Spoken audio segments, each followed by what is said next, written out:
Good evening, good afternoon. How are we? Welcome along. Another edition of Inspire and Be Inspired. Just a general chit chat that I have with various people from time to time. We're going to be mainly having these talks Monday afternoons, 6 o'clock UK time. I'm in Spain, just after 7. And today, quite a deep topic, if that's the right word to use. We're going to be talking about living with autism, and I have two people that I know quite well who are going to give us their insight into living with autism. The first person is a gentleman who recommended that I bring this topic up, so I'm very grateful to him for that, and we'll be talking to a young lady who has a child with autism. So in a little while I'm going to come and say hi to many of you watching live. Let me just get into this first and make sure that everything's working fine. Thank you for being here, and thank you to everybody that's watching the recording. Let's head on over and say hello to my guests. I'm just going to make sure that the volumes are okay. In the top there, we've got Dave Shep, and down the bottom, Jody Taylor. How are you, How are you guys? Gentlemen, I was going to say then. I know we were talking about your hair and everything, Jody, but you don't look that bad. I'm good, thank you. Wonderful, wonderful. Welcome along. along. Well, thank you. Thank you for being here. Just a nice, relaxed conversation amongst friends, and we got a great response as well. I want to start off by saying that we don't intend this to... Well, actually, Dave, you were the guy who got in touch with me and suggested that we have this talk. So let's frame it as to exactly why you thought it would be a good idea and what you think we can achieve with this little conversation.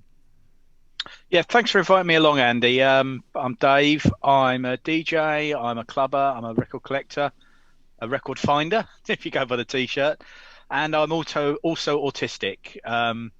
It's something that has affected me the whole of my life, although it's only really in the last few years I've had a diagnosis and things have started to make sense. But it's informed my passion for music, my passion and the way I look at music and the way I DJ music and the way I select music, all informed by my autism. But it's also led to a huge number of challenges because the world is not particularly autism friendly, and clubs are no exception. So as a young man, there I was with a head full of music and a love for music, too damn scared to step into one of those dark, scary, intimidating clubs. So I just thought I'd share a bit of my life story, a little bit of what I've learned since I've got my diagnosis about autism, and then just sort of almost pose at the end a bit of an open-ended, where do we go from here? Is there anything we as people can do, we as a clubbing community can do to try and make the world a bit more autism friendly? Okay, very nice, very well put as well. And I just want to direct my attention to the people joining us live. Thank you all. As you know, this is going to be quite an intense, in-depth conversation, so you'll forgive me if I don't say hello to each and every one of you as you join us. So on to Jody now. Jody, somebody that I've lost count of how many years I've known you now via Vocal Booth. 9. It's crazy. 9 now. Crazy. No, it's flown by. It's gone by so quickly. So tell us about your experience of living with autism. So I have 3 children. One who's 27, Lewis. Then I've got Lenny who's 11 and Sonny who's 8. And Lenny, my middle one, was diagnosed with autism extremely early. I kind of noticed that he wasn't turning around for his name. Eye contact was really poor, about 18 months. And he was finally diagnosed not long after 2. The main struggle that we have is he's non-verbal. And what comes with that is frustration.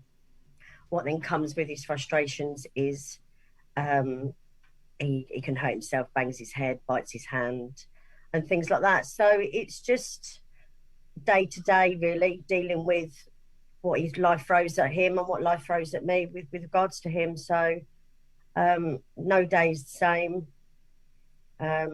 So it just depends on if it's a good day or a bad day with Lenny, really, on how we deal with it. Okay, so let me ask a very ignorant question. And some of my questions may be very ignorant because I really don't know a lot about autism. Is autism directly connected or associated with intelligence? You know, if someone has, so Lenny, for example, if he isn't, he's non-verbal, does that mean he understands what he's trying to say and get across to you, or he doesn't really? I'm just trying to understand the frustration bit. I always thought early on with Lenny's diagnosis that he didn't understand things I was saying. So, but Lenny, one of Lenny's things is sweets, jelly sweets, and he's mad on them to the point where I have to hide certain sweets around the house. And if he finds out where I've hidden them, I have to find different places. And I remember saying to my dad one day, we were standing in the kitchen. I remember saying to him, "There's some sweets under the chair in the living room." And the first thing Lenny did was go straight for these sweets under the chair. So I was like, you know, didn't really think he understood much of what I'd say. Mm-hmm.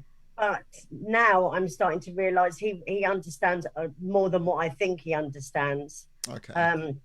What I find with Lenny is when I say things to him, it has to be a command, as in Lenny coat on, Lenny shoes on, for him to understand those commands. It needs to be simplified for him. You can't have a conversation, you know, Lenny, can you put the coat on in 5 minutes? It just has to be straight to the point kind of commands, and the tone as well, how you say things has to be a certain way for him to know that it's a tone that you're wanting him to do something or he needs to do something. So it's got easier understanding certain things with him as he's got older. What the years in front are going to be like, I don't know. I do worry about puberty with regards to Lenny, because obviously puberty affects normal children or children that aren't autistic. So I do wonder how it's going to affect him in them years. But as I said, I just have to deal with day by day, however it affects me, and deal with it and deal with it as best as I can as a family. Okay, well, that all lead us very neatly onto Dave then, who can tell us about his own experiences of growing up, and when he thinks back, how he understands how his autism maybe was responsible for a lot of the situations that he faced in life. Yeah, so the first thing to absolutely say, and I'm sure Jodie will 100% agree with me on this one, is that every autistic person is completely different. In the same way that your typical man in the street who doesn't have one of these conditions like ADHD or autism or whatever, we're all different, as is every autistic person. It's called a spectrum condition, which means at one end you have got people who are non-verbal, who have really profound difficulties, and I'm one of the fortunate ones. I'm very much at the other end of that spectrum. I've got family members who are somewhere in the middle of that range. So there are a few things to bear in mind. So anything I say about my experience, I know are not unusual amongst autistic people, because although most of the autistic people are either my family members or they are people who I know through, I work for an enormous organisation and we've got quite a few autistic people there, but they're a self-selecting group because they're the autistic people who've actually been managed to get through a face-to-face interview and get a job, which is I think 21% of autistic people have some sort of paid employment. Really? That's a really tiny, and it's a frightening percentage. I was almost 30 before I got my first proper day job. Before that, I was obviously playing records here and there and making sandwiches in a sandwich shop. I was a bloke with a degree that was making sandwiches in a sandwich shop because I couldn't deal with the whole putting on a suit, getting up and doing the 9 to 5 thing. And yet you say you had a degree. You went through the whole education process. Oh yeah. Again, every I'm just going autistic to person. say at the very beginning, Yeah, no. if I do ask some very ignorant Yeah. questions, it's because I really am totally ignorant to the whole thing. We're sort of virtual mates sit across a virtual coffee table just shooting the breeze, so it's all good. Yeah, I'm complete open house. Any question's a good question. You'll have to repeat it though. That's one thing. My memory's shot. No problem. Let's Uh, roll it back then. Let's roll it back yeah. to your memories of 6, 7, 8, 9, 10, up until the age of first going to school. Any challenges that you realised that you were faced with? So whether whether it be socializing or being a naughty child or anything really that you can relate to, or was everything fairly normal? Normal. I'm going to stop myself saying that. You said we don't use the word normal, right? Well, I prefer to use the word typical. Mm-hmm. It's all semantics really, but normal suggests that autistic people are abnormal, and we're not. We're just different. Yeah. So the word I prefer is typical. Typical. The 99% of people who aren't autistic are typical. The 1% who are autistic or people who are dyslexic or any of these other conditions, which is probably when you add up all of the conditions that are in this sort of what they call neurodiversity, it's about 1 in 10 people. Okay. So we're different, but we're not abnormal. So okay, I get you that. are. So, you said that I'm yeah. Take us back then. I've kind of remembered now. You mentioned about the degree, and at school, I was. It's a horrible autistic cliche, but I did have a photographic memory. So school for me was a breeze. School for me, I was the one who was going to get all the grade A's.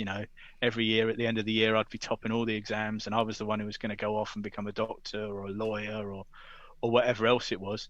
And because of that, I was bulletproof at school, and I got into all manner of scrapes. You talk about his 6 hour, and as Jodie said that she recognised very early signs. It is earlier than that. So as a young child, I was never happier. Life hasn't changed that much than with a pair of headphones on to cut out all the noise and stuff in the world. After meals, or obviously a family meal is quite a busy environment. I'd go and have to just go and decompress somewhere. Break time at school, all the kids are running around. We had a hill up at our school, and you're only allowed on there in the summer because it was too muddy and that. But I was up there all winter, and every day I used to get told off for going up there. But it was just I needed to get away from 200 screaming kids, and so it's that whole thing that it's been with me there the whole of my life, and it's very different things that affect you because it's really autism and any of these conditions. It's how your mind processes information, and very, very common with autistic people is that they can't process all the information that's out there in the world. So sounds can be a trigger, or I feel the cold really badly. My senses go into overdrive, particularly, and this is great for a clubber. If you're in a room where there are 300 conversations going on at once, like you're all packed at the bar and you can hear people chit-chatting here, there and everywhere, that overwhelming trying to make sense of the world when there's 300 conversations going on is too much for me, and I have to step away or turn the music up loud and drown it out. Wow. So maybe I was going to ask a totally irrelevant question there around clubbing and drowning things out, but so tell us then about I'm here to chair you guys talking, so tell me what you believe, or what took you to the point where you felt you had to be diagnosed, or how that came about. So for me, my story is that my nephew was diagnosed with autism. He was probably on his third school by that point. It was things would get a bit much, and he'd pick up a chair or roll over a table or stuff like that. So he was kept getting kicked out. And he went away, and they took a couple of years to give him a diagnosis. And the diagnosis was that he had Asperger's syndrome, which is an autistic condition. And so they were saying, well, he does all of these things, and he's bright as a button, but he's sullen, and he can't make eye contact, and he can't do all of these things. And I was just like, tick, tick, tick, tick, tick. So in my head, when this all happened sort of 15 years ago, I thought, well, this is me, but I don't want to open up that box. Right, I don't want to and then Autism Awareness Week came around 4 years ago at work, and I thought, no, I've got to learn more about this. So I went along to a talk with an autistic lady who works in our industry, and again it was tick tick tick tick tick, and then one of the trade unions organisers sort of said, if anybody's got any concerns about this, we can arrange for you to have proper diagnosis on this stuff. So I went off and I got my diagnosis, and the initial diagnosis was sort of sitting down with somebody for a couple of hours and having a conversation about the whole of your life, quite an intense thing. And they sort of, unbeknownst to me, whatever magic they were doing, there were sort of 10 different categories that they were asking you about. And I was like high on 9 of them and sort of in the middle on one of the others. So it was pretty sure that there was I was up there. And then we did further stuff. And so that was kind of why I had to do it. And this is going to sound odd to find out that you've got what is classed as a disability, but it was the most liberating thing in my life, because for years I placed limits on myself. I'm no good. I can't control my temper. I can't concentrate on stuff. These are all fundamental weaknesses in me, and I'm never going to amount to what I feel is the potential that's there in my head. And as soon as I got this diagnosis and they said, no, this is your condition, and because this is your condition, you've got to understand that there are sort of steps you can put in place that you can, I'd already got those steps. It's quite hard to diagnose autism in somebody as many laps of the track as I've got, because you've already learned how to mask it and how to do coping strategies. And if something makes you uncomfortable, you change the subject, and all of those little ways of working around stuff. And you did all of this. You did all of this without autism in your mind, so to speak. You didn't look up. Yeah. How? Okay. So you'd already kind of found your own way to adapt to the situation and combat the issues that you were faced with. So when you got yeah, come on. Yeah. So there's two ways of several ways of dealing with it. One is coping strategies, which you just learn through life, don't you? Any challenge you face in life, you learn a coping strategy. Some of those are dodging stuff. Some of those are making feeble excuses. Others are a bit more destructive. When you're really, really socially awkward, a really good way to break down those every night. It's not sustainable. I'm sorry, Dave. Gets you through. I'm sorry, I lost you there. Just repeat that last bit. What you said. One of the things is. Oh, So yeah. A really good way of overcoming that social anxiety is to go out and get pissed and become the life of the party. Okay. Which gets you over that social hurdle, but my God, it's not sustainable in later life. So there's lots of mistakes along the way. And the other thing you learn is masking, which is something that, speaking to a lot of my gay friends, that again you can pass for. You can pass for a typical person. A gay person doesn't have a big flashing sign on their head. I think passing was sort of like old American language for very, very light-skinned people who could pass as white, wasn't it? Right. Again, it's not my area of expertise, but you can do that. You can mask, and I can go in there and I can mask like the best of them and be placed in a really, really high-pressure environment, completely out of my element, and just absolutely find my way through it in the world of work. And then after that, and after an hour of that, I'll just go home and I'll just be like, because it takes every bit of energy I've got to be something that I'm not, that I'm pretending to be a normal person who minds their P's and Q's. And autistic people can be very blunt. Very blunt. I was about to ask you do you have much empathy for things with people when people are talking to you? Are you quite empathetic or not? Again, empathy is a learned habit for me. It's not natural. It depends the sort of things so there are things like workplace bullying. I've got quite involved in a lot of stuff at work, getting involved in various things, and because I was different, I've been incredibly bullied. So I can empathise based on my life experiences, but I can't put myself in someone else's shoes.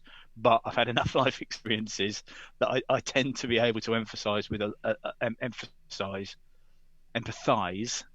a lot with what other people do. So I've learned empathy over the years rather than it being something that's natural to me. Can I ask how you said earlier that you had an issue with noise. One of Lenny's triggers is noise. He won't wear the headphones. They've tried at school. It's not something he'll wear, but he walks around a lot with his fingers in his ears. So he walks around like that. He likes to have a hood up when he's going out walking. Even in the house, he'll have the hood up. Is Has that changed for you now, or is it just something you've learned to live with? Is it? I've had headphones in most of my life. I'm again very lucky now that because of this diagnosis, I've now had grown-up conversations with my boss and said there are going to be days, and as you've rightly said with Lenny, you know, there's good days and bad days, and a lot of that is how much kip you've had. If I've had a bad night's sleep, I'll wake up with about that much energy. So I've got about that much energy to do that whole masking thing and pretending to do the whole thing that everybody else does. And that energy can run out in no time at all. And then I do clam up. And last night, because I knew this, I knew it was an important call, I made sure, damn sure I had a really good night's sleep. So I've got enough energy to see me through all of this stuff. But my susceptibility to noise is always there. It's worse when I'm tired, and it's not just sort of for me, it's not the general backgroundy stuff. It's the sudden sounds that you wouldn't think. Somebody bites into an apple, and you know that and then as they get the bit of juice, that just absolutely for me is like nails down a chalkboard. Again, somebody eating a bag of crisps, they could be 20 feet away. Nails down. Sometimes a noisy click clacky keyboard. Again, yeah, all of these things that most people Senses are heightened, aren't they? Yeah, things that you'd normally think of as just the background, the stuff that's just going on in the world, can absolutely drive me to distraction. So I've now got an agreement with my boss that, you know, if I'm yeah, I can just sit there with my headphones in. I'm cracking on. The job's getting done. The work's going out the door. The headphones are on, and they'll be, you know, once every couple of months. In the old days when we went into the office, I'd say, look, I just can't face people today. I just want to sit in a small dark room and just crack on with what I'm doing. Fine. Yeah, you know, we managed to have that conversation that says that, yeah, it's 2021. We don't need to be present in an office, sat there in a little booth with somebody 4 foot away from you doing exactly the same thing, that you can crack on with it without that stuff. So that it really, you know, technology has been a godsend in that regard. But you saying that about technology, I'm just reading some of the comments. We've got Nikki Parsons, who says her son T, he uses technology to block out life. It's his safe zone. Some of the people watching have younger children with autism. Others have older children. So, and again, if you're recently joining us, thank you for being here, guys. Dave, Shep, and Jody just sharing their two very different stories. So, tell us about a cycle, Jody, that you will go through. Do you have moments? Do you have periods where life is very calm and life is relatively peaceful, or is it non-stop all the time? It's Because, sorry, let me ask you a question. I'm sorry to cut you off. I met your son over here in Spain. Never even occurred to me that you know, he had any kind of a condition until you mentioned it. This is the thing I find with autism, and I've been coming over to where you live. We've had a house out there now for over 15 years, so I've been visiting that area for over 15 years. And obviously when Lenny was younger, yeah, Lenny looks like a normal child. You wouldn't know he has autism until he does the autistic traits. Now that would be the noises that Lenny makes, the shouting, the jumping, the stimming of the hands. And you know, there's plenty of times when we're at the pool, when you came to see us at Orwella, you know, he'll come at the pool and he'll just jump on someone's bed on their towel. And I'll go over there and I'll say, I'm ever so sorry. And the first thing I say is, I'm ever so sorry, he's autistic. And oh, she's gone. She's absolutely gone. I think she's just lost her internet. So I'm not going to mess around with the visuals at the moment, because if I have to reframe it, she's going to pop back in a second. If I turn her camera off now, you've gone down the bottom there. So Dave's in the bottom at the moment. I'll turn that camera off until Jodie tries to come back into the Zoom meeting. If anyone wants to just message Jodie and see what's happened with her internet, or someone's probably kicked her computer over. So yeah, that's kind of threw me. So Dave, yeah, jump in. What have you got to share? Well, I'll tell you what. Let's touch a wee bit on the musical journey. The reason we're doing that at the moment, as an autistic person, we're very, very prone to obsessions and like lists of things, and we like things in order, which is why I've got my ordered walls and stuff like that. But at the moment, one of my obsessions is I'm absolutely binging Lenny Fontana's podcasts. And you think that you think that's associated with the autism? It's not just because no. It's just given me a steer for something that I was thinking that I might do. With sort of, I thought, yeah, because he always starts out. That first question is always, when you were a wee kid with mum and dad, what were your first steps into music? And I was listening to the Ashley Beedle one today, and I was just thinking, what were my first steps? And it just sort of come into my head, and to say, I was always there with headphones on when all the early kids picked up, but I couldn't say what I was listening to. But when I was, it's the 70s, parents didn't really give a toss then. And on a Sunday, my parents would always go and spend hours going around a garden centre, and I couldn't handle it. It was just too busy because they were the only things that were open, and it was just too much. So they used to just let me sit in the car. I was 6 years old, and I was just there on my Jack Jones in the car. Anything could have happened, who knows what. But I just used to get obsessed with the same tape over and over again. And it was this one tape, Stax Gold.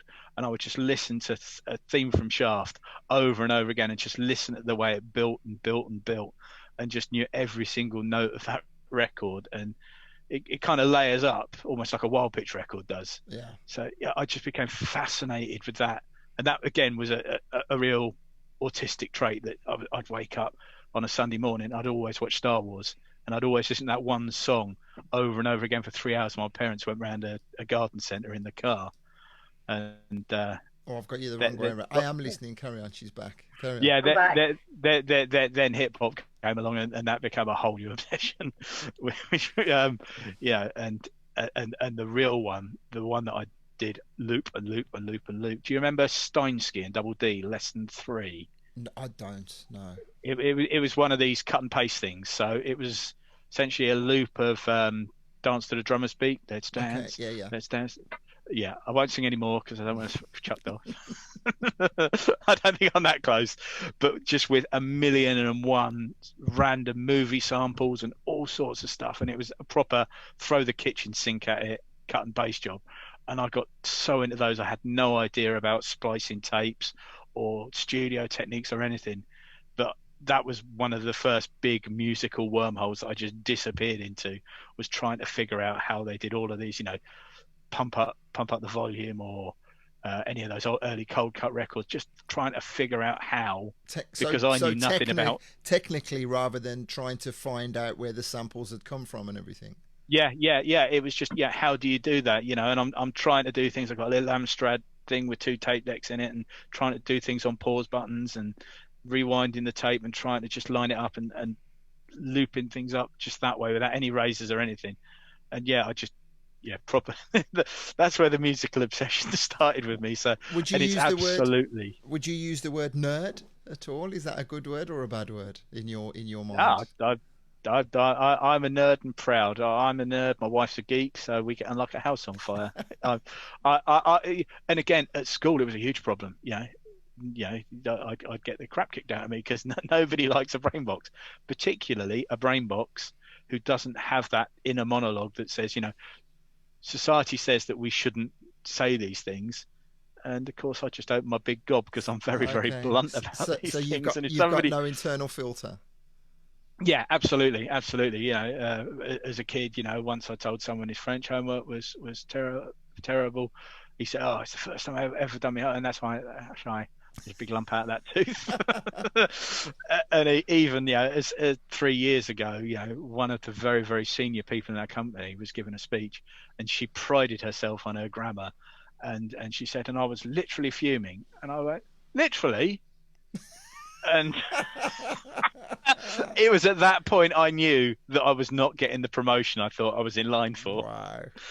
So that inner filter is definitely not there. So I again, this is a very serious condition, and people across the whole spectrum have difficulties, but I don't want it to just be about that. I hope we're having a bit of fun with this as well. Oh, most definitely. Well, we've had a question that you can answer in a little while from a friend of yours, Kerry Wasbud, saying, asking how has autism helped with your DJing, the rat. He says, but the rat. I know the rat. Well, yes. Oh, so he's the rat. I thought he was calling he's you the a rat. No, that's Kerry and Lee. Yeah. Okay, we'll come back and pick that up in a little while. Let's get back to Jodie then. Sorry that you were unceremoniously booted off. Did you forget to put 50p in the meter? You're not old enough to remember. Do you know what it is I'm having nightmares with my Wi-Fi, okay. And I'm sure it's to do with the PS5 that I got Sonny. Okay. That Sonny got for his birthday, and I think it's just eating the Wi-Fi. I don't know what it is, but he plays the PlayStation. Then he's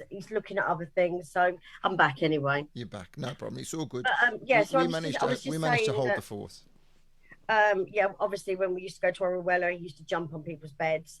And the first thing I used to say to him was, I'm really sorry, he's autistic. And the amount of people that would say, I know, because they could see it straight away, or don't worry about it. I mean, I've had a few run-ins with people when it comes to Lenny, and my fuse is very short with Lenny with regards. If anyone was to say anything or anything to do with Lenny, my fuse is so short. Your fuse is short with other people, not that it's short with him. No, not with him. Well, sometimes it's just. But with regards to Lenny, one of my worst things with him at the moment is his eating habits. So Lenny's diet consists of anything that's dry. His main diet is dry bacon, but the crispier, the better. So you can buy it in the packs. It's that dry crackers, sausage that I have to cut into bits, then recook to make it even crispier. So every morning I'm cooking sausages and bacon. There's no cereal eating in this house. So that was a main thing, trying to get over the eating habits, because as a mum, you worry that your child's not eating enough. Well, I was going to say, have any doctors or anybody commented on his nutrition, how he's going to get it into him, how it's going to affect him? I spoke to the doctor once, and they put me in contact with a dietitian.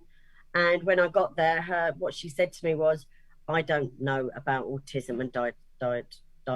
I don't know what to say. I'm not expert. I'm not an expert in it. And another doctor said to me, as long as he's eating, he's eating. He's quite nut on sweets, jelly sweets, anything like that, to the point where, Claire and Mel, anyone walks into this house with a handbag or a carrier bag, a plastic bag, it gets rifled through to see if there's any sweets in there for him. Right. Or if they're wearing a hoodie, he goes through the front pockets or their pockets in their trousers to see if there's sweets in. So it's just different things with Lenny. We went through, I used to go to Spain 3 times a year over to the house. And every time we went, I struggled to put sandals on Lenny. He would not wear sandals.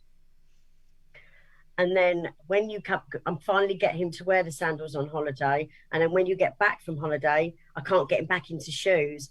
So it's just dealing with everything as it comes at you, really. Okay. And every day is a new challenge or a new opportunity, kind of thing. It depends. I mean, so if Lenny comes home and my car is not on the drive and I'm not in the house, he can have a meltdown until I get home. So today I had to go and I had to do something, and my mum was here waiting for his bus.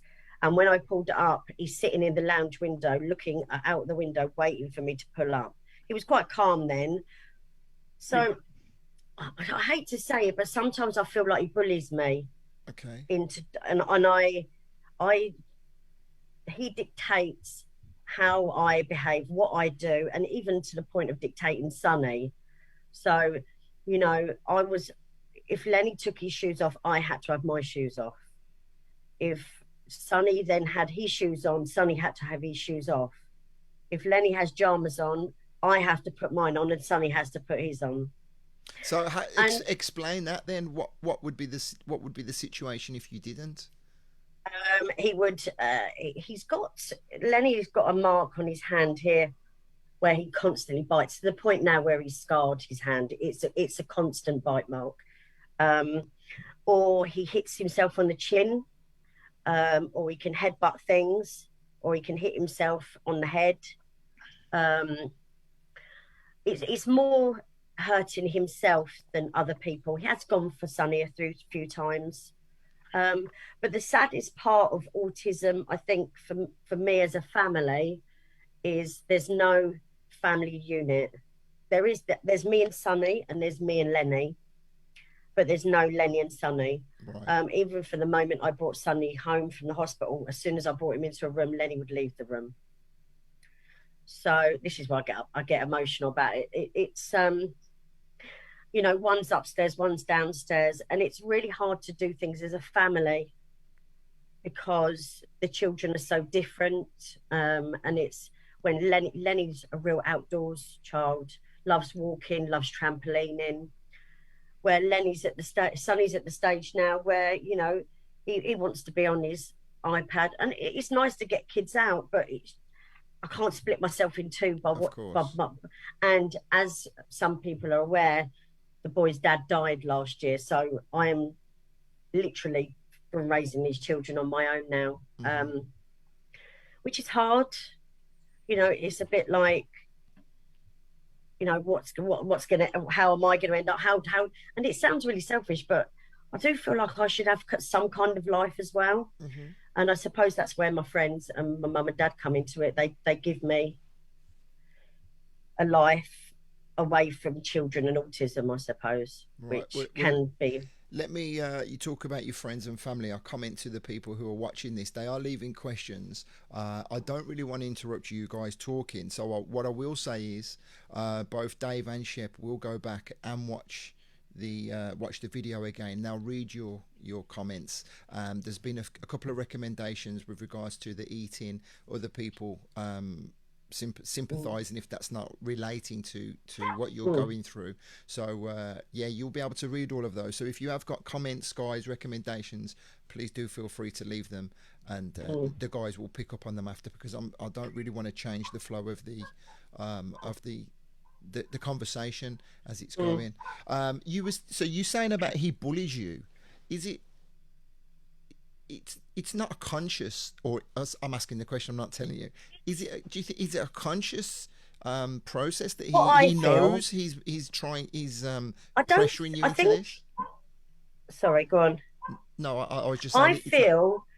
The way I feel is that in Lenny's head, it's Lenny's world, and the only thing that's in Lenny's world is what Lenny needs, what Lenny wants to eat.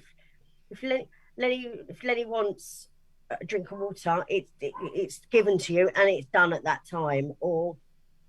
And if you say wait, it's like no, it's just Lenny's world. And I think whether that's all people within that are autistic or on the spectrum, I don't know, or whether it's because I class Lenny as quite severe on the spectrum, whether that's low or higher.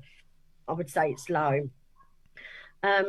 But it's even, we laugh about it, myself and my friends. We went through a stage where we weren't allowed to sit back on the sofa. And I remember one morning I was sitting having a cup of tea, and I weren't allowed to have my legs crossed, and I had to drink my tea sitting forward and watching the telly like that. And I looked at myself and I thought, what am I doing? What am I doing? But one, you don't want him hurting himself, and two, you just want an easy life.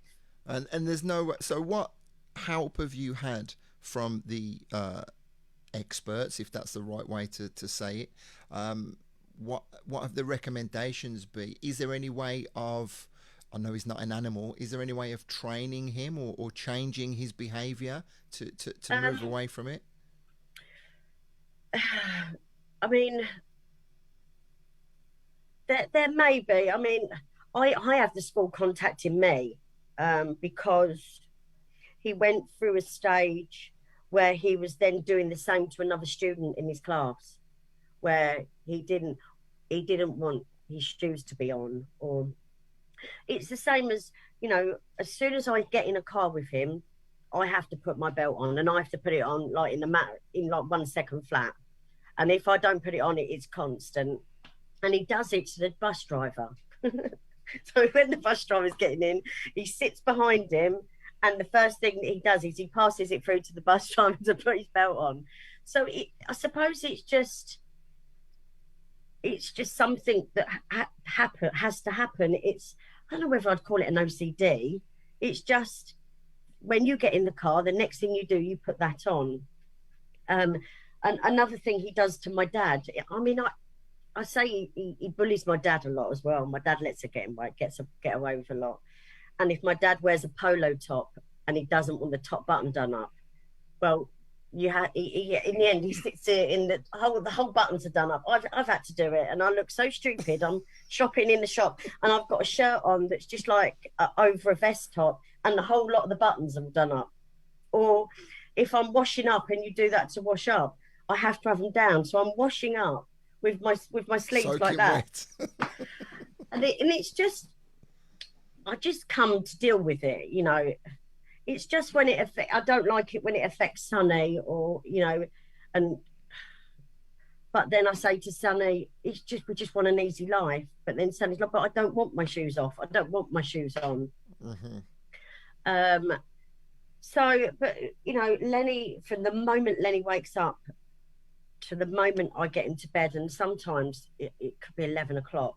And I joke about this with my friends, that I wish I could put a Fitbit on him, because he must burn so many calories. He's constantly jumping, moving around, standing up, sitting down. He just does not sit still. But my mum and dad own like a caravan near to us where my dad does fishing. And next door, there's an older couple that have an older daughter that's autistic. Very similar to Lenny, in the way that she does speak but doesn't fluently speak. And they said that she was like it early on in age, but as she got older, she doesn't do as much. She's got slower, as in, you know, it's very rare if they can get her to come out of the house and go for walks, where Lenny would be out 10 hours a day if I'd let him outside going for walks. So I do wonder whether this is something that is always going to be like that. You know, you know the size of me. I'm like 5 foot nothing, and Lenny's dad was 6'4", and he's literally like that on me now, and he's 11. Right. And I do worry about how the hell am I going to be able to control or to help, or someone that, you know, because Lenny's with me for life, you know, unless there is somewhere that's better for Lenny to be, then potentially he's going to be living with me until I go. Mm-hmm. And I do wonder how I'm going to do it when I'm like the size that I am, and the size that Lenny could be if he's going to be over 6 foot. I'd like to look into the future and just see what I've got coming for me. Okay, you say about looking into the future, and you've painted a very truthful picture of how everything is for you on a day-to-day basis. You've always, when I've seen you of the small snapshot, you've always seemed, you know, just like full of the joys of life and so happy and so amazing. You must have some great times as well. The thing is, you know, when I'm saying everything I'm saying, people are thinking, oh my God, that poor Jodie. But even though I've told you it all together, lumped into one, you know, the good outweighs the bad, or the good outweighs the, you know, the stuff that's, you know, you're pulling your hair out. about, he's very loving. He loves cuddles, even to the point where friends of mine leave and that, he'll go up and he doesn't kiss you, he gives you his cheek. So he allows you to kiss him. But he is loving, he's a lovely natured. And I say this, even the way I've been speaking, I could have it a lot worse. Lenny could be extremely violent, but the bad stuff or the hard stuff that I deal with, there's more good stuff that outweighs it. Okay, well, I'm happy to hear that. I'm generally happy to hear that. Just it's a harder family life than some people have, I suppose. But because of my friends and family, if I didn't have that, how I would be mentally, I don't know, because it's those people, the family and the friends that keep you going and give you that little bit of release away from what you are dealing with at home. Mm-hmm. And how often, because I asked you earlier, he's not there with you now. How often are you able to be away from him for any amount of time? Well, obviously he goes to school every day. Now my mum and dad are very good, but I would say I'd be happy if my mum looked after the boys, and I not so much lately, but at least once a month, I got a night out or out with the girls doing something. But the girls are quite local to me. They pop in, I pop into them. I don't often take Lenny around people's houses, and that's not because he'll wreck stuff or things like that. It's just, when you take even young children around, you constantly watch them and you can't relax. Mm-hmm. But as you know, Mel, he absolutely loves going to Mel's house. He takes himself off to a room. Mel gives him the iPad and he sits and looks through the iPad, and he's happy there. So I can do a lot. I'm very lucky with the parents and what they allow me to be able to do. To be fair, I'm very lucky in that way. Good. Well, we'll come back and talk to you at length again.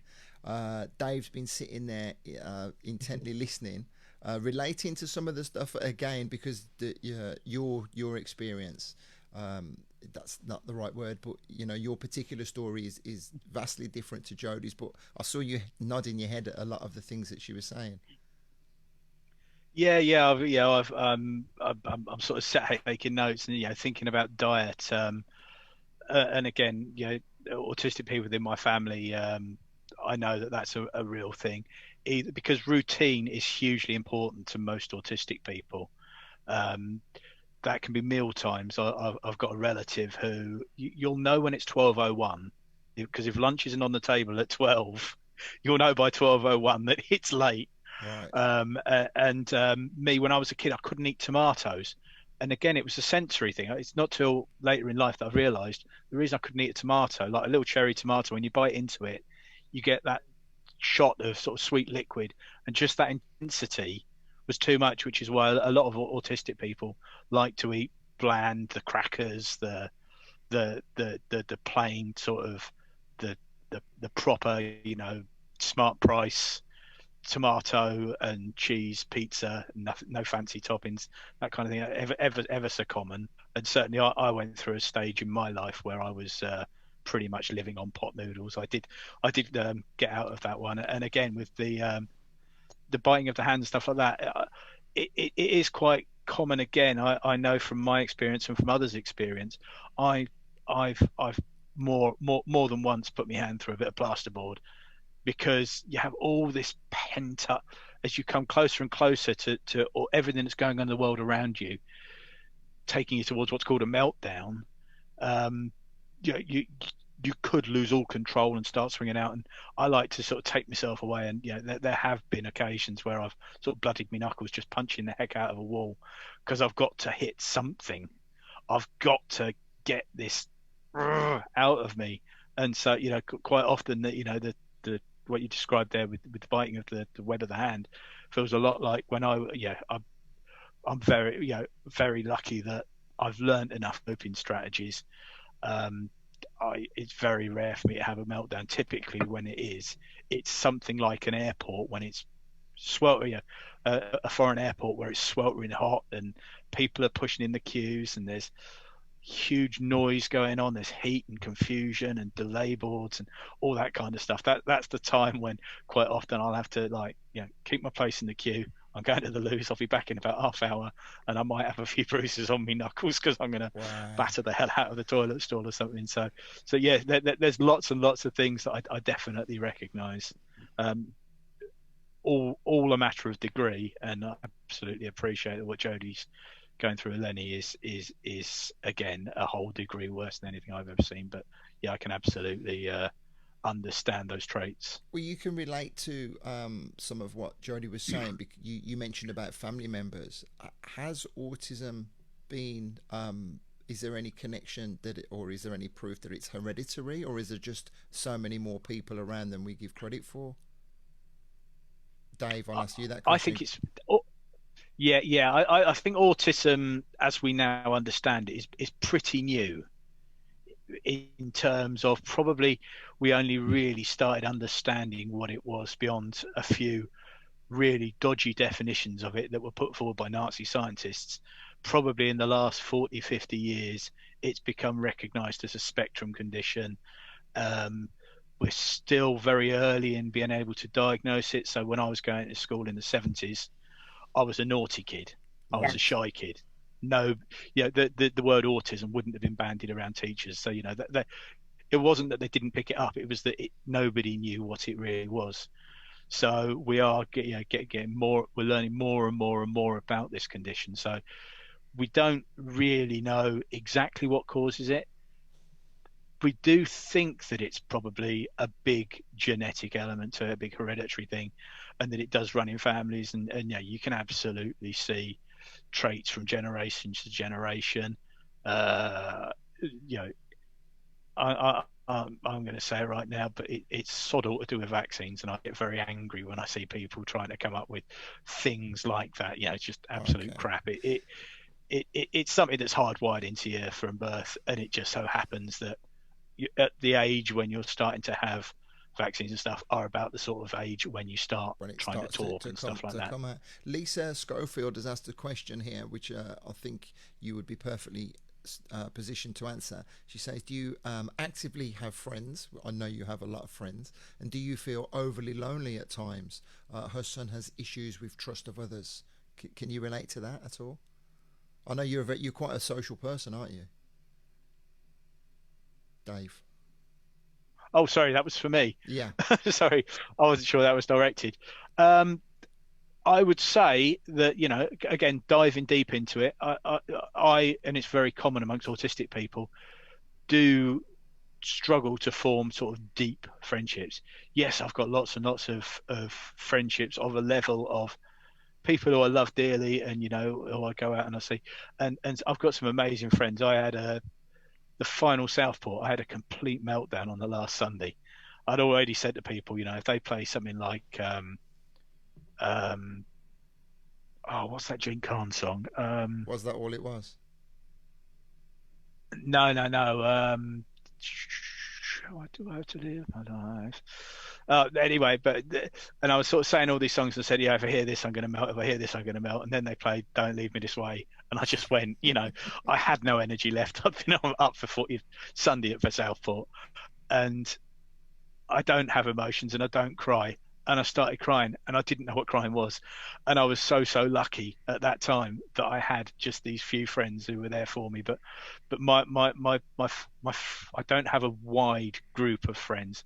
I have a huge group of acquaintances, a wide group of people that I will say hello to. But there are very, very few people that I could pick up the phone to and talk about the deep and meaningful stuff. And if I am having a bad day or if I'm struggling, if luckily lockdown's been pretty easy for me, in as much as autistic people are, we've been socially distancing for years. We invented that, so it's not been too difficult in that sense. But if I were to be suffering with a sort of a real mental health problem and I just needed something, I'd be looking through my phone list and there might be 2 or 3 people that I could absolutely lay it all out to. So I don't tend to have those deep friendships. Right. You say that about if you had to talk to anyone. Again, Nikki asked a question that I'll ask you quickly, Dave. Nikki's son is convinced he won't be able to have a relationship due to his head. And she says, how do you cope in a partnership? I'm lucky. I found a good one. Um, Again, I'm lucky enough that my wife and again, my wife and I were together for several years, and it wasn't till after my diagnosis really that I thought I'm now at a point in my life where I can understand why previously I couldn't commit to stuff.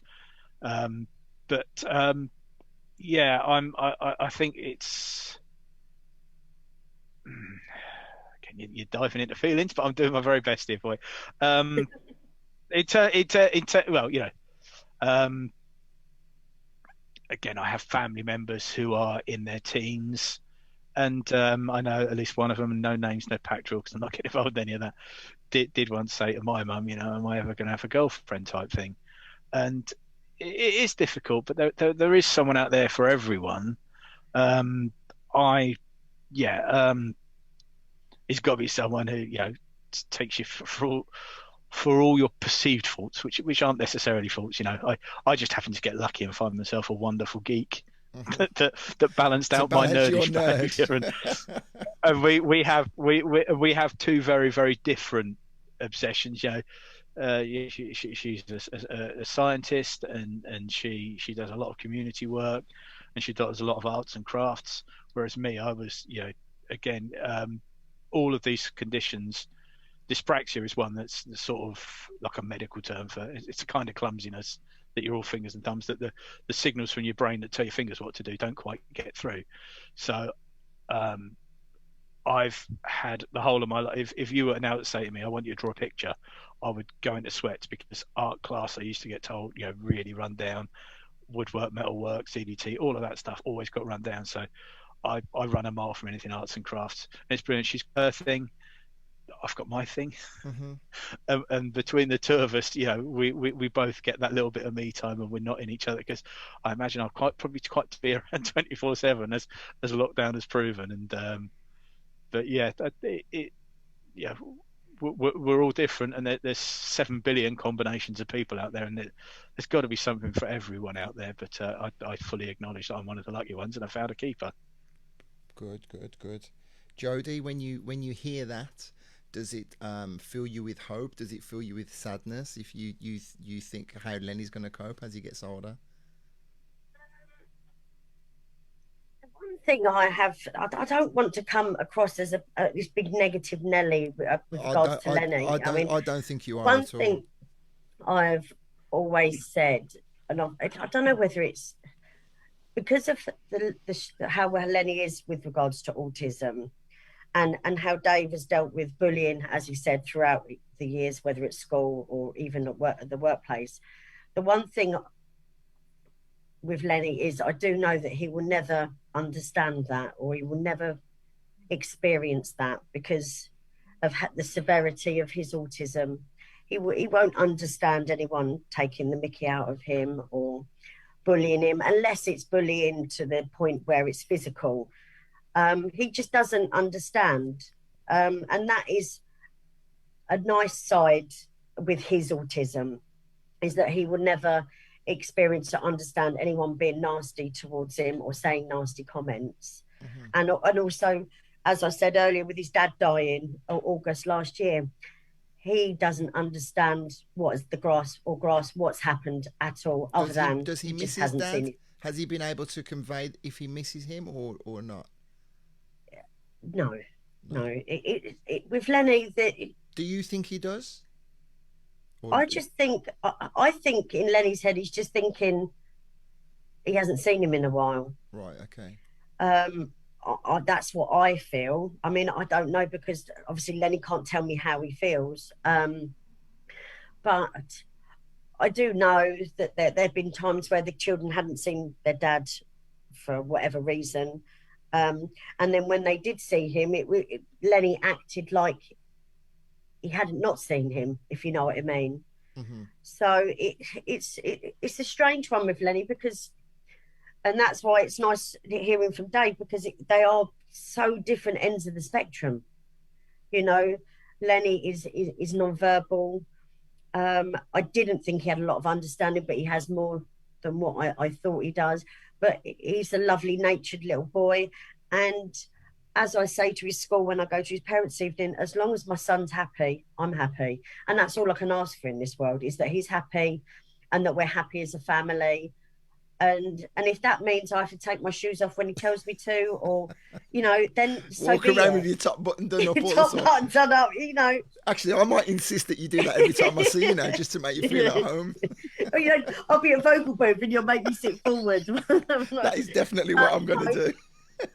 It's just that it's the way, how Dave has to deal with certain things with his autism. I just want my son to be happy. And whether that's him having a trampoline in the garden, whether that's me buying at Christmas, I go into every shop and I buy the most tat. If only we had one of those Chinese shops that they have in Spain, because he just loves anything sensory, touch, lights up, noisy, Somebody did ask anything that that is like earlier. one. Yeah. Sorry. Sorry, I was just saying somebody did ask, do you do much sensory work with him? So you've So answered he's that question. he's so it's light up. He's very much into water. So as I said, as a baby, we've been coming over to the house, and as me and you probably know, the size of the Port Orwella and how deep it is one end of the Port Orwella. And obviously he started off at the baby pool, but he kept running towards the big pool, and then just one time he jumped in and he just swam the whole length. Now we're not talking, breaststroke or anything like. It's Lenny swimming, but he swims. I have no worries with that boy in water whatsoever. And I got it on video, and it was like one of the proudest. But it's just he, whether he swims as we swim or swims his way, we do it what's best in Lenny's way. Mm-hmm. It's a really weird thing. I can take Lenny to trampolining. I can take Lenny to Orwella. I can take him to a lot of places. And for some reason, he knows where the toilet is.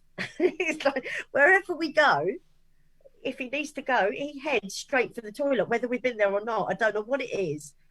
But I just, with things like that, we went to Orwella for so many years. The staff know him.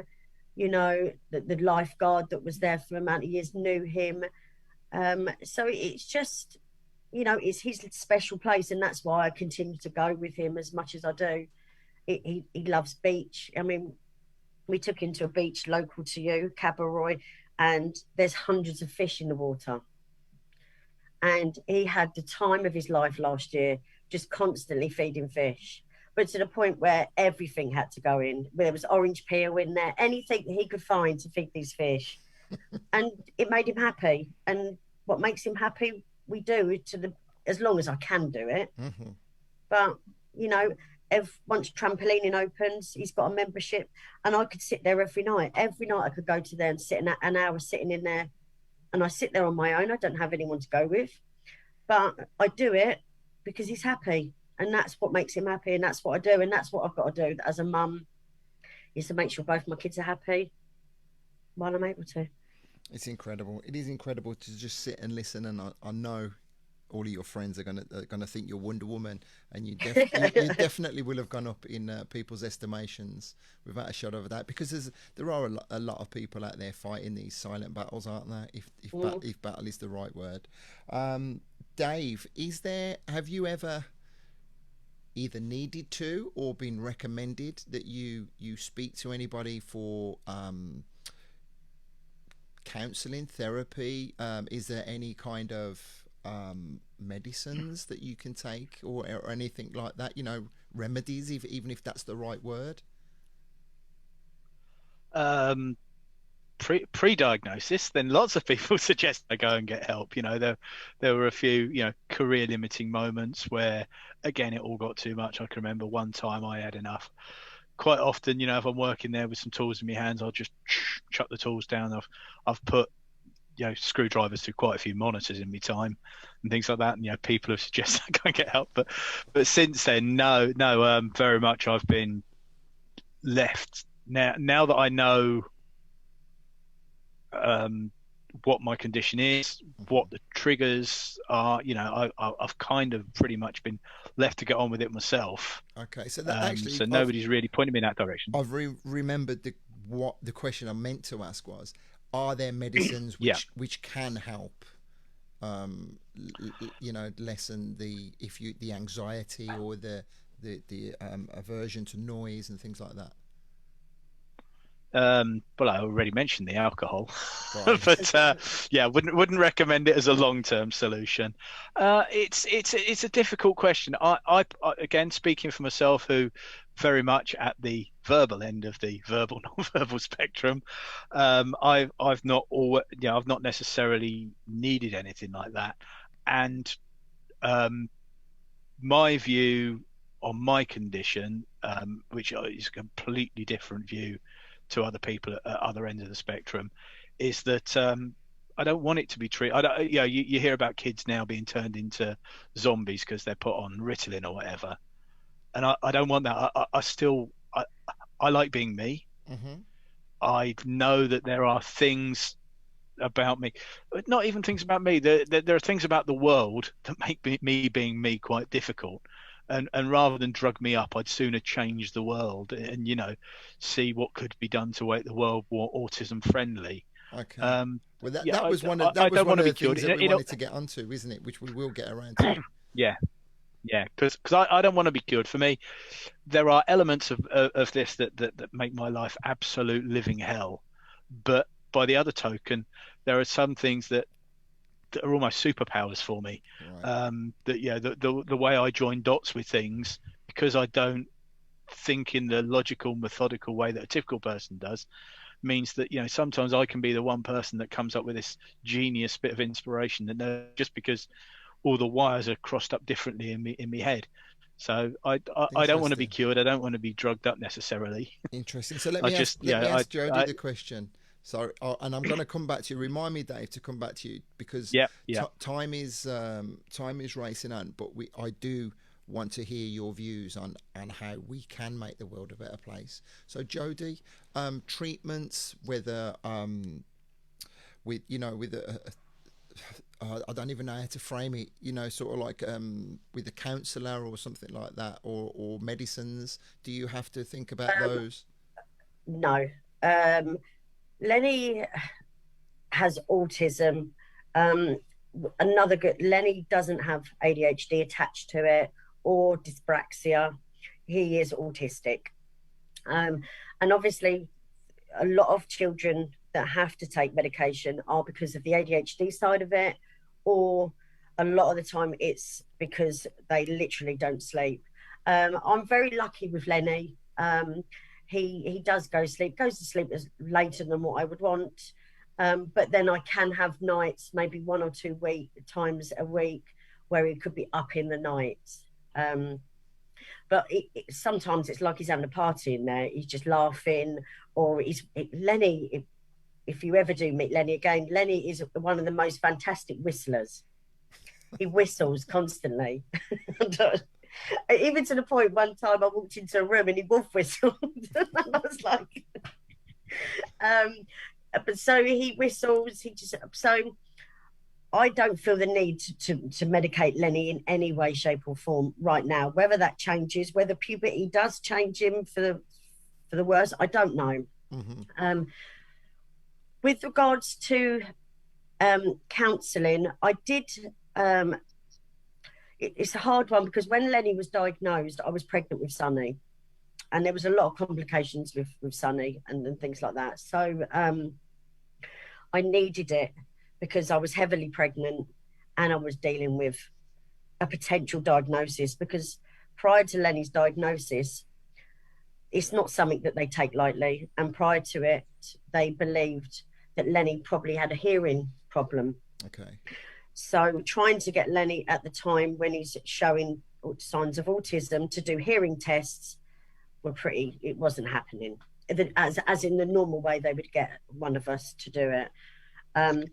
But then they did something else, and they believed that he did need to have grommets. But for me to get that diagnosis, for him to have the grommets, I had to go private. Right. Because I needed the diagnosis for the autism. And I knew, even though he needed grommets, he was autistic. But they needed to take that part out of it to then move on with the autism part of it. So we had to pay for him to go for a private consultation for the grommets. And then once the grommets were done, 6 months later, they reevaluated him, and he was diagnosed.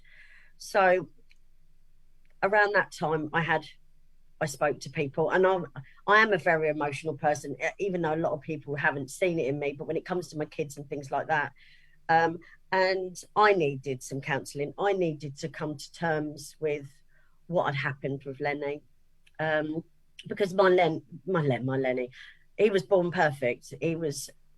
This is where I get. I was going to say, you're going to send yourself now. You're going to send yourself.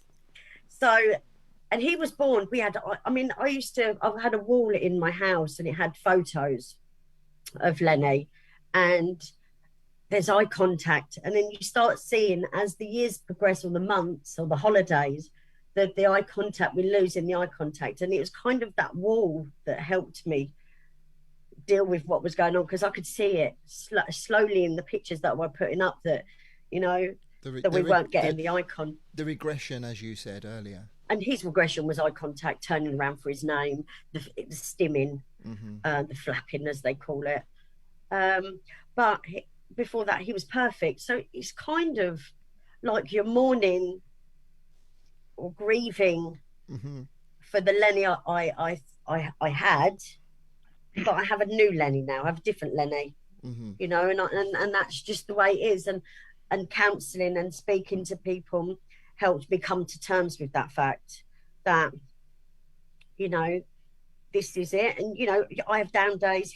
Everyone has down days. And you just have to just go to bed, wake up, and hopefully wake up with a better frame of mind. And that's what I do. But I do voice when I am feeling down. As my friends will probably agree, I tell them I have to go off radar and compose myself, and deal with what's going on at home. And then the next day, 9 times out of 10, I wake up and the clouds are lifted slightly, and I get on with a new day. But it's just, you know, with regards to Lenny having counselling, I don't think there's any real point in it with Lenny. I think we've just got to deal, you know, tomorrow Lenny may do something else. So then I look at dealing with that. Yeah. And then the next day there may be something else I've got to deal with, and then we work out how to deal with that. And that's all it is.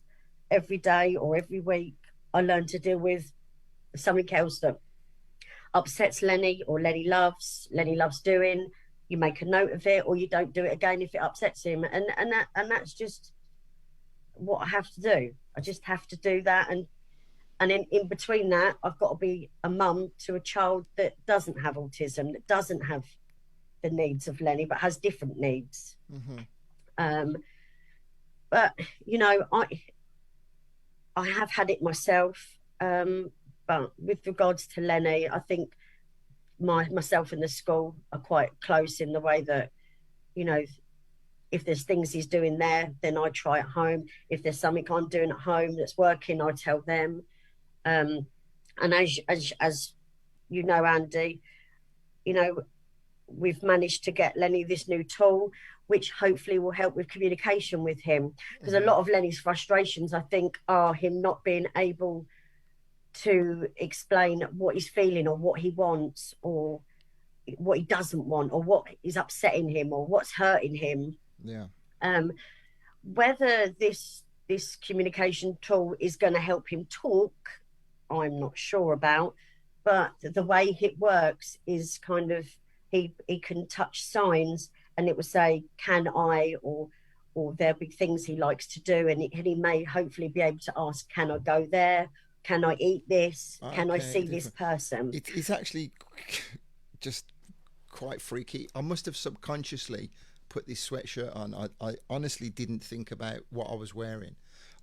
Family 237. Many people will be aware of what it is. I won't talk about it too much now. But a couple of weeks ago, Jodie reached out to us, and I'll be sharing in the newsletter that we have been able to help Jodie and Lenny. So I'm going to explain all that. So this is a part where all the Family 237 people can know that they've done something amazing for Jodie and Lenny. And honestly, I didn't mean to put this on. That's weird. And that's all you've got in your wardrobe now. Yeah, that's all I wear.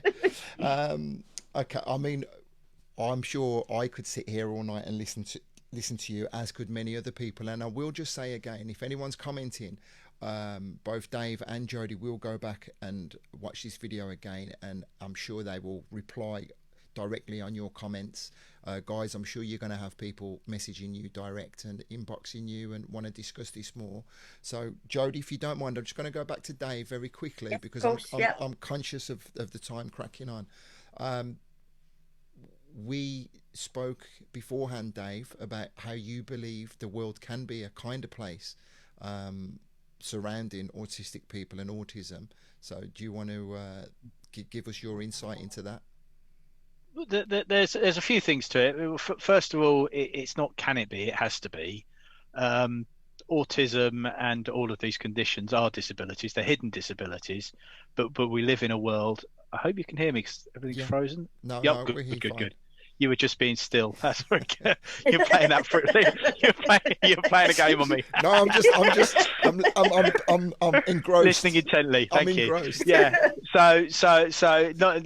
Yeah, as well as it being the right thing to do to make the world a better place, we also by law, certainly, I don't know the law around the rest of the world, but by law in the UK, you have to anyway, because if there's a disability, the Equality Act says that you've got to make reasonable adjustments. So nobody would dream in this day and age to make a building that wasn't fully accessible for wheelchair users. You wouldn't design roads without having tactile pavements for people with visual problems, things like that. And it's now just maturing that conversation to say, what can we do? What is the equivalent of access for people with those disabilities? First thing I'm going to do is slightly off topic, but one thing is around hidden disabilities is people who get militant about parking spaces and around particularly disabled loos. There are certain, without getting too graphic, hidden disabilities that affect the stomach, and when some people with those things need to use a disabled loo, and somebody's decided that it's a flat surface for whatever reason in a club, for instance, right, and they've occupied the facilities, that's a really bad place to be. So I don't think I need to dwell on it, because I can't be entirely sure of the where I'm going with that. Yeah, but that's just straight up ignorance, though, isn't it? Yeah. That's one of my soapboxes, because I am sort of a disability ambassador where I work. But yeah, so it's what can we do around it. So it's things like, as I say, the world of work's a scary place for disabled people at the moment. If you want to get a job, you've got to sit down and have an interview, which is a very adversarial place to be. You've got to sit face to face with somebody. Now, I've been told my whole life that I'm rude because I struggle with eye contact. Again, it wasn't until 3 or 4 years ago that I realised that that's actually just a big part of my condition. Mm-hmm. We've now got a thing in place where we have sort of a list of things. If you have sort of somebody in your team who you manage who's autistic, here are a few things you might want to suggest. So if you're having a one-to-one with somebody, who says you have to sit opposite one another? Who says you can't sit side by side? You're probably looking at something on a screen or a bit of paper or whatever anyway. So sit side by side, take that adversarial thing out of it. And there's things like that.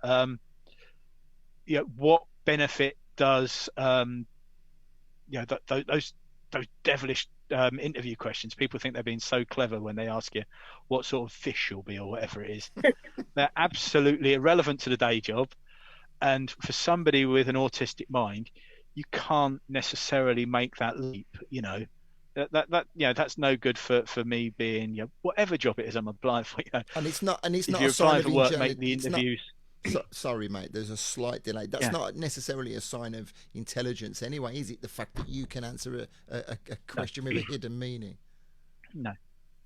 Okay. Yeah, exactly. So it's encouraging different thinking. Like, do we just put the can you give people questions in advance if they declare that they've got a condition, or even just for everybody to just say, are we trying to catch people out, or are we just trying to get the right people for the job? So making job interviews relevant. So there's lots of things as a society we can do. We can think about, what we can do. We're about to return to workplaces, and I know that everybody in the office that previously was sat there tapping away at their keyboards are now going to be video conferencing all day, every day. So, I'm currently sitting down and saying, we need a heck load of acoustic baffles. Anybody who's got egg boxes, keep hold of them, because we've got to kill the acoustics in all these offices and make sure that everything's, it's how you can help people with those sort of sensory overloads from those things. But I think going back to it again, my clubbing days, I was desperate to go clubbing, but lacking the networks of people to go with, because I didn't have those friendships, or the friendships I had with my fellow nerds who weren't necessarily following the same obsessions about music that I was. One that we have cracked, I'm glad to say, was dress codes, because I was terrible at school, because they say you've got to wear a uniform, and I'd say, well, I'm here to learn. How does that make me learn better? And the same with clubs. Why does having a tie and some shiny shoes mean that I'm going to behave myself in a club? Because when I'm 8 pints deep, it doesn't matter if I'm wearing shiny shoes or trainers. If it's going to go off, anyway. It's going to go off. So I was always wanting to challenge things that didn't make sense. So for years and years, the best club around where I lived, where all Wisey and all of that lot used to go to, was Pantiles, but you couldn't get in there without shoes. And I'd come home from a day's work, and the last thing I'd want to do was get dressed up. If I was going out, to either play, or I was going out to get sweaty. I was not going to muck around with. So I missed a whole load of clubbing. So we've kind of, in a lot of places, cracked the dress code thing, that it's less of a thing now.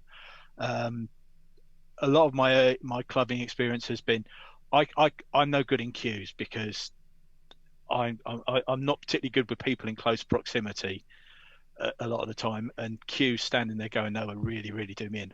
And I'd never want to jump the queue, and there's no reason for me ever to jump a queue, but I'd love to be able to put down a marker and say, I'm there in that queue. Could I just please, just stand somewhere away? As I said, at the airport, I'd have to go and lose myself in a bit of space and go and pace backwards and forwards. But just being there in that queue. So maybe can I ask you a question? What are you like when, as soon as the plane lands, everyone stands up when you're on a flight? Because Lenny struggles with that, when everyone immediately stands up and then everyone is like literally standing around you. Do you just sit in your seat and just stand and just try and keep your head down, or do you try and get off the plane? I hate it. I heard a stand-up routine that kind of now I just put in my head every time. And it's going to be a little bit risque again, because I know we've got some people here who aren't part of our dance floor family, don't know how we normally speak, but I kind of do a little mental exercise, because yes, I hate that, with the people looming over you. That's really quite uncomfortable. And again, I don't recommend teaching Lenny this one. but what I now imagine, I heard, it's probably Richard Herring, someone like that, is that Stelios, Mr. EasyJet himself, he's got cameras on all of his planes, and the only way that he can pleasure himself is by watching people standing up for 5 minutes until they actually open the doors, and then you start going out. And so I just sit there and think, oh, look at them. Oh, Stelios is having a good time. So because they're all leaning in on you, and they're doing that, and I can't promise that technique will work for everybody, but it's one that worked for me. Incredible. Queues are a horrible place. So what I had to do was, and again, I've learned a lot by doing it. I would tend to get there, absolutely at the first knock-ins that the club opened, and quite often, as it was getting busy, I'd leave. So I've heard some incredible warm-up DJs, and actually that for me is, I know what the big tunes are. I don't need to hear them quite often. I enjoy hearing the warm-up DJs. Let's come back to the point you were making about the clubs and workplaces and everything like that. Is there a movement? I missed what you were saying at the beginning. Is there currently a big movement for these things to be more commonplace, or are you the advocate to make it that way? There must be organisations already that are trying to adopt this into. For example, a club could adopt a different queuing system where if you could email them in front or something or whatever, so there's a separate queue for that if you have some kind of, I don't know, ID or certification or something. I don't know. Yeah, I'm not aware of it. In the workplace, obviously because of the law, there's a lot of things happening, and a lot of large organisations have got disabled networks and disability. So, in theory, anytime you do a big change, you should do a diversity impact assessment. Obviously, could that be applied to festivals? And it looks across all the forms of diversity, so you're making sure that you're inclusive of the full range of the LGBT community and across the full range of gender and race and age as well. But with disability being part of that, I'm not aware of anything like that ever happening for clubs or anything like that. So it is really just a seed that's in my mind. And the other thing that helps that would help is clubs can get too busy, and quite often I'll leave early, or quite often I'll lock myself in the loos for half an hour or so just to get myself coming down at the doorman banging on the door. What you doing in there? What you doing in there? Just trying to get my head straight, and then it leads to that can lead to leaving the party early anyway, or you're standing outside in the freezing cold with all the smokers, even though you don't smoke. So it's or the other, of course, is luckily quite often normally I just sort of go behind the DJ booth, and if I know whoever's working, I just need a few minutes to decompress. Right, it's crazy because most people would never give credit or have a moment to think about these situations and circumstances for people, and most people probably wouldn't have the confidence, if that's the right word, to verbalize it as well, would they? Yeah, but we used to have chill out rooms, and admittedly, again, that would probably be for people that were otherwise altered. But just having somewhere that's not a toilet or is not a smoking shelter, where you could just take those few minutes just to bring yourself down, that you think it's all getting a bit much, and you just need a few minutes to get yourself level again, or even and I've always said the eyes and ears of a place should be the door staff. Mm-hmm. And that they are the front door to a place, and they're not just there to stop fights and throw people out in their ear, but for them to have a level of understanding of first aid and of these sort of conditions. And if somebody says, look, I just need 5 minutes, I'm not leaving, I don't need to be stamped out, but I've got this and I just need 5 minutes to bring myself level, and then can I come back in, sort of thing. It's so crazy because where do you stop? Because I'm just sitting here thinking, well, the same could be said about large shopping areas, shopping centres, a space, the same kind of safe space where people can take themselves and just get a moment. Not just for the trapped husbands who are sick to the back teeth. They're starting to appear now, I think. I know a couple of the bigger railway stations have started getting their sort of hidden disability areas. So, they're all neutral colours and quite muted, and so an autistic person who's a bit overwhelmed can go there, or somebody who's got dementia can just be take, because they're the worst places for me. If you struggle with queues, Paddington or Waterloo or Heathrow or Gatwick are absolute nightmares if you're struggling with those sort of conditions. So they are slowly starting to appear at some of the bigger airports and railway stations. Luton has an area that I take Lenny to. As soon as we arrive, we go to a disability area, and we sit there, just cordoned off a little bit, nice and quiet, away from restaurants and things like that. So we sit there until the flight's due to go, and then they put us on a bus and drive us out to the plane. That's perfect. So I tend to do that a lot with Lenny, because it just stops the whole queuing and being stuck in a small area, especially with Ryanair. I mean, they just tend to put you in the smallest area they can find and just keep sending people through the rope bit until you can't fit any more people in there. So I just tend to hang back in the area and let them escort us straight onto the plane. And I either sit at the front of the plane or right at the back. So I haven't got to deal with it all in the middle. And the toilets are either side, at the front and the back of the plane. So...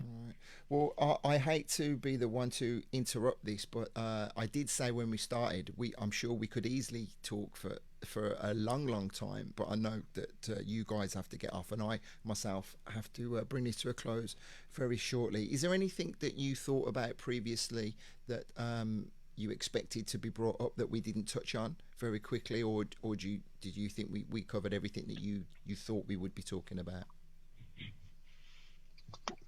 I'm a note taker. Just bear with me. I just got through some of my presentation notes, but I'm pretty sure that we've covered off loads of stuff. Yeah, most of my notes are obsessions. Yes. There's loads of stuff about about music and that's in there. But no, I think the main thing for me is that this isn't a 90-minute crash course on everything there is to know about autism.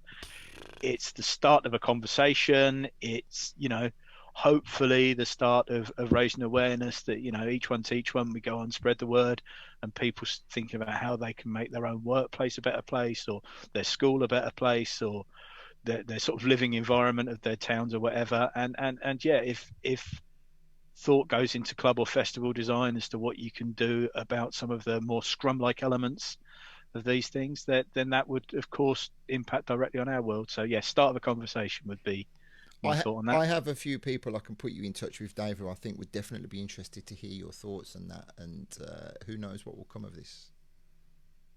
That would be fantastic. Not a problem at all. Jodie, as I did say, I'm sure you have gone up in already high estimation of all the people that we know. Your story is a remarkable one, and we've got nothing but admiration for you. And we look forward to it. I look forward to a time when I can chuck Lenny in the pool and watch him watch him swim the whole length. I'm going to leave it here and just say thank you very much for giving me your time and enlightening me on this subject. And as Dave said, it wasn't meant to be a crash course, and I make no apologies for my complete ignorance. I was just quite happy to sit here and listen to these two guys talking. Thank you very much, guys. Thank you. Thank you. I'm just going to Thank say you. goodbye Bye-bye. to the stream. See you later. Okay, so as the guys head off, let me just end this. I got to say thank you to everyone for watching.